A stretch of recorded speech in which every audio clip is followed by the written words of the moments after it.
welcome to Shaka Extra Time, a show here on Facebook Live, the only place where Shaka answers your questions. I'm Jackson Vunganyi, host of Upfront. I'm sitting in for Paul Ndiho, and here with me is Shaka Ssali. Mr. Shaka Ssali, how are you? I am hugely terrific, Jackson. It's good to be here with you again. How is your week going so far? So far, so good. So far, so good? Yeah. So many great stories coming out of the continent. We're so excited to hear your views, your listeners and fans across the continent, watching us right now on Facebook Live. Many of them are sending in their questions. They want to know some of your opinions on some of the outstanding issues on the continent. Well, let's start off with the DRC. We discussed extensively the DRC last week. They'll be having an election very soon. First time they will have a hopefully peaceful transition of power since the 60s, I believe. But another issue related to DRC was Dr. Makwege, a resident or citizen of the DRC, just won a Nobel, the much-coveted Nobel Peace Prize. What is your take on that? What message does this send to the world and specifically to DRC? First of all, I think that, Jackson, it's a great story. And it is a positive story, really, because when we talk about the Congo, most of the time, we're talking about violence, we're talking about negative things. Conflict and what have you. And appropriately, of course, Dr. Makwege gets a prize that empowers the Congo to be associated with peace, with something good, really, something to be very proud of. And of course, he also gave a message that he hopes that these upcoming elections on December 23rd are going to be free, fair, credible, transparent, and verifiable, so that they can usher in really a state of peace and stability. What are you reading about the DRC so far? Do you see the elections being free and fair and credible, based on some of the things that you're reading on the news? Well, of course, there have been a lot of complaints, criticism, and all that kind of stuff. But I think we should actually give the authorities on the ground the benefit of the doubt. Let us see what happens, rather than sitting here in Washington and beginning to predict doom and what have you. Right. Let's just be a little bit patient. Right. Give them the benefit of the doubt. Let us see whether they can or cannot deliver. Right. I think it's a high time, frankly, that the authorities in the Congo delivered. They delivered for their people. They just got something very, very big, something, frankly, that they have not been associated with. Right. Probably the Nobel since, Peace Prize. Yes. Right. This is the first ever Nobel Prize, if I'm correct, actually, to be won by a Congolese citizen. Right. Dr. Makwege now sits on the same, I guess, in the same table with the likes of the great Nelson Mandela. The Madiba. Yes. Yes. Madiba. Yes. But the Martin Luther King Jr. of the world, who said that injustice anywhere is injustice everywhere. Absolutely. Such a quote there. So. Another story that came out of the DRC is that the president, Joseph Kabila, the outgoing president, is likely to run again after the current president, I think in 2023, after the president who wins the next elections, that Kabila will be likely to run again. What does that say about the president himself, the intentions of President Kabila himself, and what does that mean for peace in the DRC? First of all, to be very honest with you, Jackson, I do not know whether that is actually what he said, because I have not heard him say that. I have not seen or read the transcript of the interview. It seems to me that that might, in fact, be a conclusion that was made by the journalist the Reuters. That interviewed him, because I remember seeing something where President Joseph Kabila said that in politics, like in life, he would leave his options open and all that kind of stuff. So he insinuated that he might run again. I guess that the takeaway from that conversation with the reporter, reporter thought that he probably said that he might run again and pull like a Putin type situation where he puts in somebody like a figurehead to run now and become president, but then lets him run again. The Russian president, yes. You know, having, of course, a Medvedev and all kind of stuff, Yes. serving one term while he's a prime minister, and coming back. After all, let's face it, the constitution, in fact, of the DRC is silent on that. You know, it only has a problem when you extend the period to a third term. But when you actually let someone come in and someone that intervenes somehow, then you're allowed to run again. Yeah, okay. And let's face it, he would not be the first person to do that. Right. But then again, it depends also on the character and the stature of the man that takes over from to him. Succeed him. Right. Is he going to be a person that has a title, that has a position with no authority? Like we saw in neighboring Rwanda, for example, a man called Pasteur Bizimungu, when he was president, a man who obviously had offices in Urugwiro and all that kind of stuff.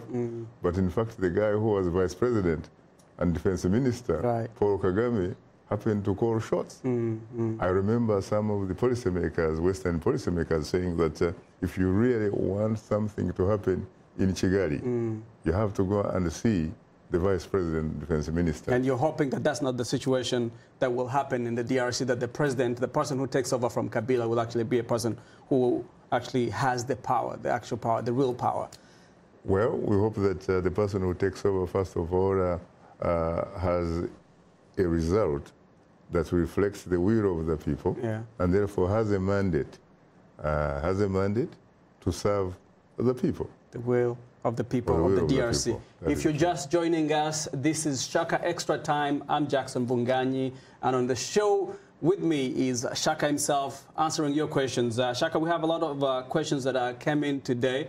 Some of them left over from last week, and you will bear with us, our listeners. If we don't get to your question, we will eventually get to it, whether it's in this show or the next show around. But let me start off with a question from Kinini Jegeno asking you, Shaka Ssali, does Western democracy work in Africa?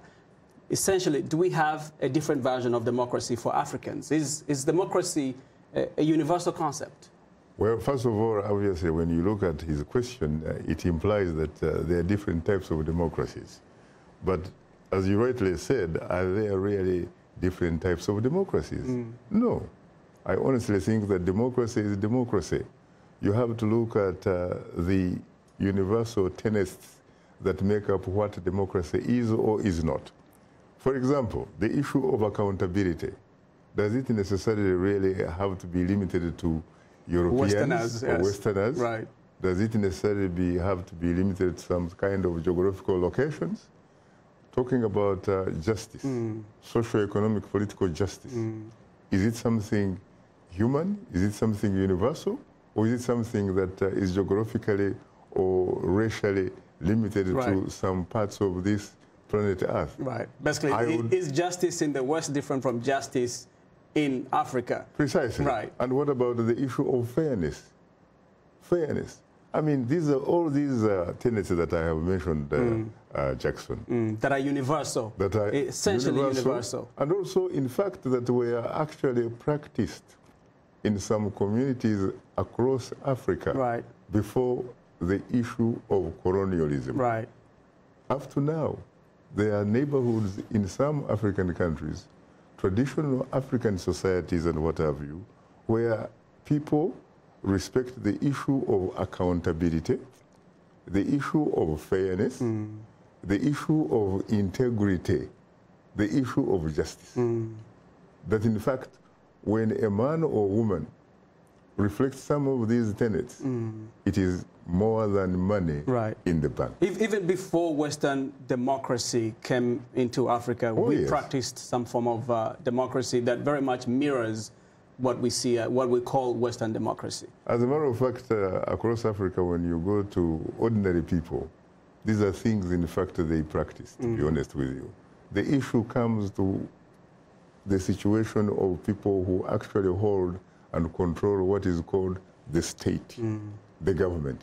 That is the issue. does the leadership on the continent understand democracy in those terms? Because we've had people say on the continent, some of the leaders say, you know, leave us alone, leave our affairs to us, leave the affairs of Africans to Africans, and you do your own thing and let us do our own thing. It is very interesting. I wish they were right, and in fact, I wish they were even serious in the sense that they actually meant it, because when it comes to foreign aid, for example, they don't consider that as foreign interference. I mean, to be very honest with you, there are countries, I don't have to mention them, they pretty much, in fact, depend in terms of paying the salaries of their civil servants. The national budget is basically... Their national security people and what have you. The budget is supplemented by who they call development partners. Right. But when development partners begin to invoke certain cultural and certain, kind of like ideological, certain principles. kind of... They're basically saying that, if you're going to get money from us, if you're going to ask us for support, then you should respect human rights, for example. Precisely. And there's no question about that. Yeah, and these are supposed to be universal values. Right. Just exactly what you were saying earlier. Precisely. Yes. Right. Then that becomes an issue. Then they start complaining, saying that this is foreign interference. So why don't you also, in fact, refuse to accept foreign interference in the form of foreign aid? Right. Return to sender. Shaka, in terms of democracy, obviously, many countries struggle with democracy, and it's very interesting to see these principles in action. And one of the stories on the continent is from Liberia, and we have a question from Liberia we didn't get to last time, and I'm hoping that we get to it right now. Is from Jeremiah K. Sako from Liberia, and he asks, what is your take, Shaka, on what is unfolding in Liberia regarding the raffle, I guess, the beef between President George Weah and his Vice President Joel Howard Taylor? And he asks, is this unique to African politics? And I guess I wanted to add further to it, do you see any other parallels on the continent between this, the schism, the breakage between these two powerful political figures in Liberia? Oh, yeah, they are. In fact, when you think about it, Jeremiah has to accept the fact that throughout the world, not only in his country of Liberia or on the continent of Africa where he hails from, there can only be one president at a time. There can only be one president at a time, and the president, whether that person was a running mate or was appointed and what have you, that person has to be loyal to number one. Right. Has to be supportive, cannot be competitive. As a matter of fact, they used to say here in the United States that if you are a vice president, you are in a very, very complicated position, because sometimes when a vice president stands next to the president, sometimes they would say that that individual does not even know how to hold himself. It's overshadowed by the office and the presence of the president. Precisely. Right. He's supposed to be very supportive, not competitive. He has to wait for his turn. And I think that we have seen Is this that what happened in Liberia? I've not been reading so much about what happened in Liberia, but what exactly is happening between Vice President Joel Howard and President George M. Weah, who will be coming, I think, very soon to his first year term in office? Am I correct? Yeah, he will be. Of course, he still has time on his first term. The issue was about travel.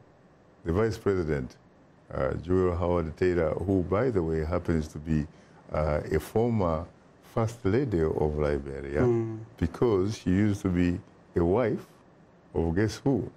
Former Liberian President Charles Taylor. And warlord. A man who obviously now is serving about 50 years in jail in Britain as we talk. Not for crimes that he committed against his own people in Liberia, and there are those who will say he actually did, but for crimes which he committed in neighboring Sierra Leone, you know, that kind of stuff, for supporting the Revolutionary United Front of Lance Corporal Fode Sanko, you know, and the diamonds of Kono and all that kind of stuff. Yes. So the thing is, yes, they are saying, there are people who say that the Vice President has shown ambition.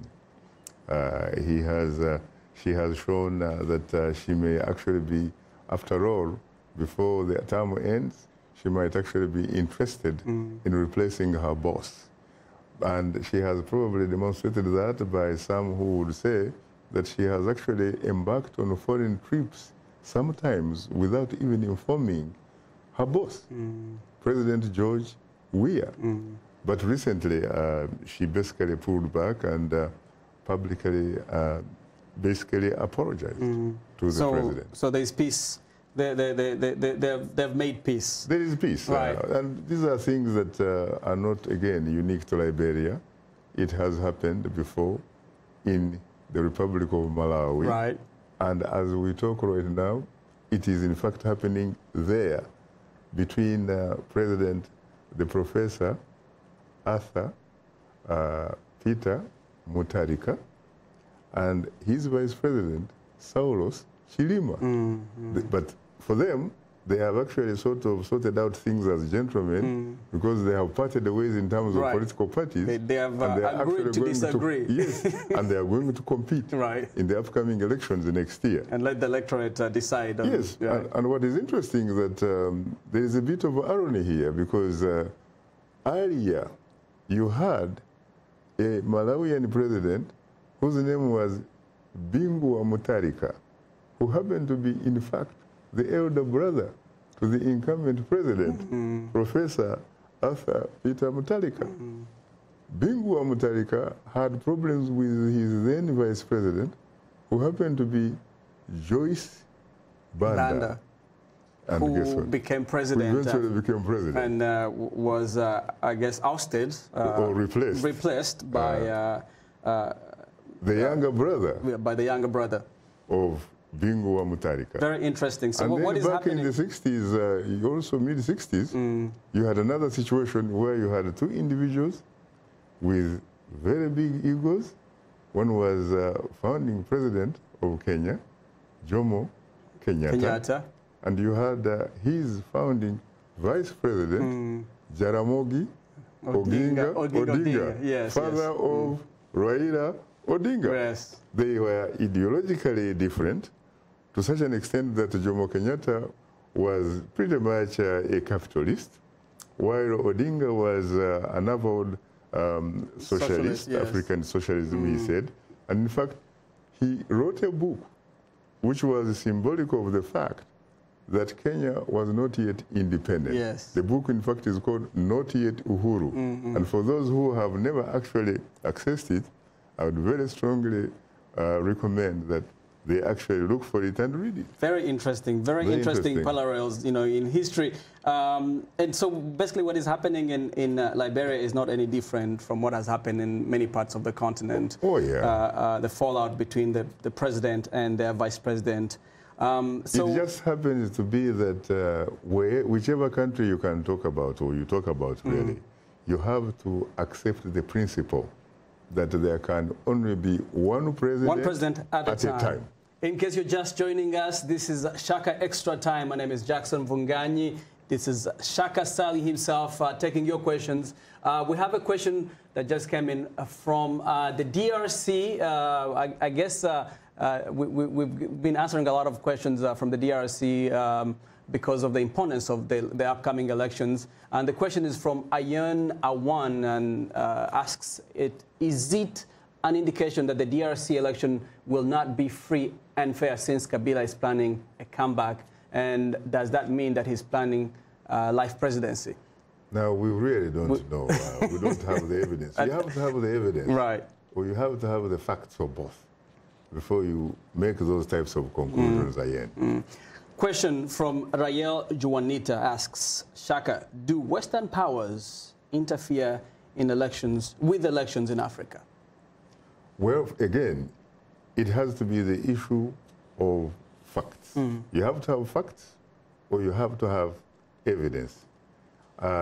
Yes, there have been some reports about how some Western powers or Western countries, in some cases, have had favorite candidates who they definitely would like to win so that they can do business with them. And there have been situations where they look at certain candidates and they don't say, feel this is the comfortable. person who would be able to serve my interests and not look into my my past and some of the things that I did. The Swahili have a very interesting, you know, word or title for that. They call it Nyampara. Nyampara.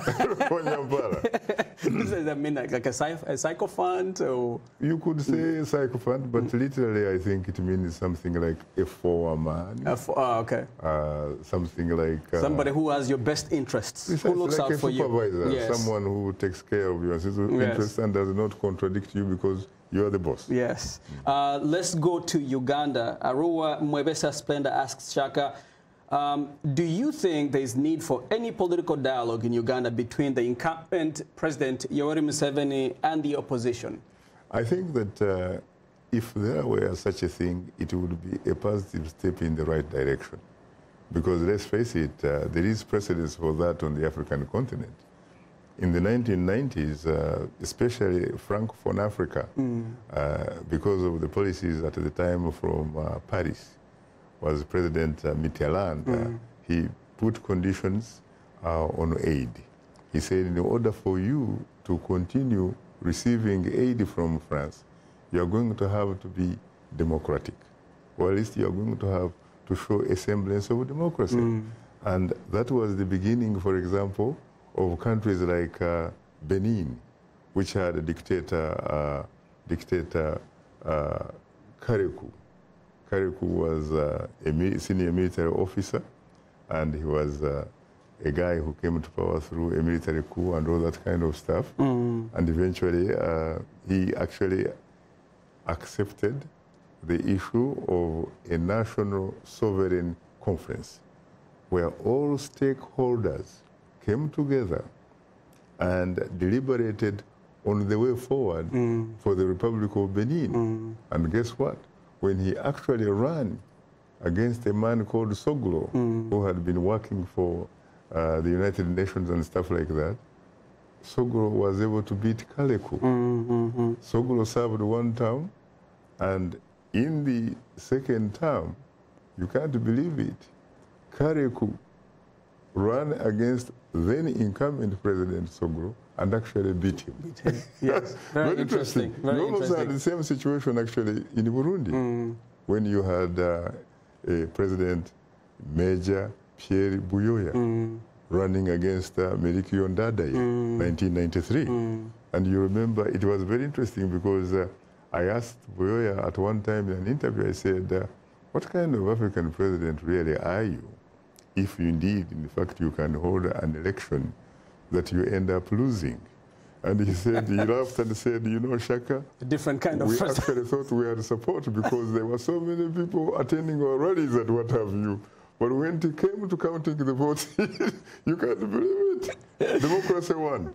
But of course, you know what happened later. The first Burundian democratically elected president, Melchior Ndadaye, was in fact assassinated. Right.